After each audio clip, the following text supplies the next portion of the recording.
Does it make a difference if warriors go to battle, changing their appearance or not? Does it make a difference if they're anonymous in how they treat their victims? We know in some cultures they go to war, they don't change appearance. In other cultures they paint themselves like Lord of the Flies. In some they wear masks. In many soldiers are anonymous in uniform. So with this anthropologist, John Watson found 23 cultures that had 2 bits of data. Do they change their appearance? 15. Do they kill, torture, mutilate? 13. If they don't change their appearance, only 1 of 8 kills, torture, mutilate. The key is in the red zone. If they change their appearance, 12 of 13, that's 90%, kill, torture, mutilate. And that's the power of anonymity. So what are the 7 social processes that grease the slippery slope of evil? Mindlessly taking the first small step. Dehumanization of others. De-individuation of self. Diffusion of personal responsibility. Blind obedience to authority. Uncritical conformity to group norms. Passive tolerance of evil through inaction or indifference. And it happens when you're in a new or unfamiliar situation. Your habitual response patterns don't work. Your personality and morality are disengaged. So social psychological research reveals how ordinary good people can be transformed without the drugs. You don't need it. You just need the social psychological processes. Real world parallels. Compare this with this. James Schlesinger, and I'm going to have to end with this, says psychologists have attempted to understand how and why individuals and groups who usually act humanely can sometimes act otherwise in certain circumstances. That's the Lucifer effect.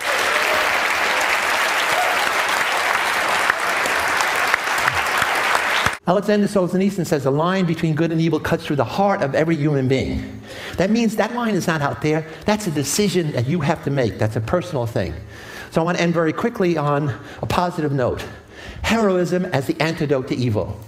By promoting the heroic imagination, especially in our kids, in our educational system, we want kids to think, I'm a hero in waiting for the right situation to come along, and I will act heroically. My whole life is now going to focus away from evil that I've been in since I was a kid to understanding heroes. The banality of heroism is it's ordinary people who do heroic deeds. It's the counterpoint to Hannah Arendt's banality of evil. Our traditional societal heroes are wrong because they are the exception. They organize their whole life around this. That's why we know their names. And our kids' heroes are also wrong models for them because they have supernatural talents. We want our kids to realize most heroes are everyday people. And the heroic act is unusual. This is Joe Darby. He was the one that stopped those abuses you saw because when he saw those images, he turned them over to a senior investigating officer. He was a low-level private, and that stopped it. Was he a hero? No. They had to put him in hiding because people wanted to kill him and then his mother and his wife. For 3 years, they were in hiding. This is the woman who stopped the Stanford prison study. When I said it got out of control, I was a prison superintendent. I didn't notice out of control. I was totally indifferent. She came down, saw that madhouse, and said, you know what? It's terrible what you're doing to those boys. They're not prisoners, they're not guards, they're boys, and you are responsible. And I ended the study the next day. The good news is I married her the next year.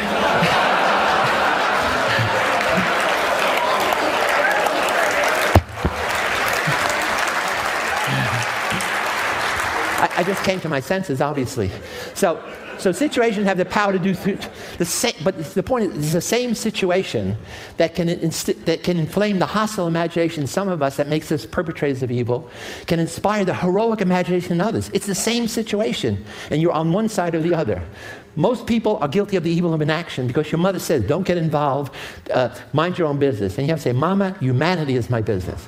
So the psychology of heroism is, we're going to end in a moment, how do we encourage children in new hero courses that I'm working with Matt Langdon, he has a hero workshop, to develop this heroic imagination, this self-labeling, I am a hero in waiting, and teach them skills.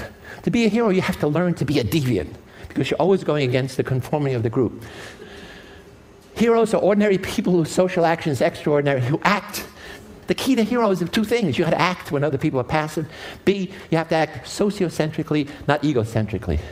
And I want to end with a story that some of you know about Wesley Autry, New York subway hero, 50-year-old African-American construction worker. He's standing on a subway in New York. A white guy falls on the tracks. The subway train is coming. There are 75 people there. You know what? They freeze. He's got a reason not to get involved. He's black, the guy's white, and he's got 2 little kids.